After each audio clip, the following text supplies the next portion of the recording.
রাজশাহীর তানোরে গর্তে পড়ে যাওয়া শিশুটিকে ২৪ ঘন্টা পরও উদ্ধার করা সম্ভব হয়নি। কেটে গেছে ২৯ ঘন্টা। গতকাল বুধবার দুপুরে উপজেলার কোয়েলহাট পূর্বপাড়া গ্রামে সাজিদ নামের ২ বছরের একটি শিশু গভীর গর্তে পড়ে যায়। পরে বিকেল থেকে উদ্ধার কাজ শুরু করে ফায়ার সার্ভিস। তবে এখনো পর্যন্ত উদ্ধার করা যায়নি শিশুটিকে।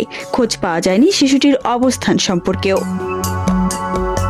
ফায়ার সার্ভিস জানায়, মূল গর্তের পাশ থেকে কেটে শিশুটিকে জীবিত উদ্ধার করার চেষ্টা চালিয়েছে তারা। ৪৫ ফুট গভীরে গিয়েও শিশুটিকে পাওয়া যায়নি। ফায়ার সার্ভিসের পরিচালক লেফটেন্যান্ট কর্নেল তাজুল ইসলাম চৌধুরী জানান, শিশুটিকে না পাওয়া পর্যন্ত ফায়ার সার্ভিস কাজ করে যাবে। প্রয়োজন হলে ১০০ ফুট পর্যন্ত যেতে হবে। এটা করা ছাড়া আর কোনো উপায় নেই। উদ্ধার কাজের যুক্ত ফায়ার সার্ভিসের একটি সূত্র জানিয়েছে, তারা ওই গর্তে সার্চ ভিশন ক্যামেরা নামিয়ে দেখেছেন। তবে ৪৫ ফুটের পর আর ক্যামেরা যাচ্ছে না। এই পর্যায়ে কি করা যায় তা নিয়ে শিশুটির পরিবার ও উপজেলা নির্বাহী কর্মকর্তার সঙ্গে ফায়ার সার্ভিসের কর্মকর্তারা আলোচনা করবেন। রাজশাহীর তানোর উপজেলার পদ্মনচর ইউনিয়নের এই গ্রামে ভূগর্ভস্থ পানির স্তর অনেক নিচে নেমে গেছে। এলাকায় এখন গভীর নলকূপ বসানোর বিষয়ে নিষেধাজ্ঞা রয়েছে। এই অবস্থার মধ্যে কোয়েলহাট গ্রামের কসির উদ্দিন নামের এক ব্যক্তি তার জমিতে পানির স্তর পাওয়া যায় কিনা সেটা যাচাই করার জন্য গর্ত খনন করেছিলেন। পরে সেই গর্তটি ভরাট করা হলেও বর্ষার মাটি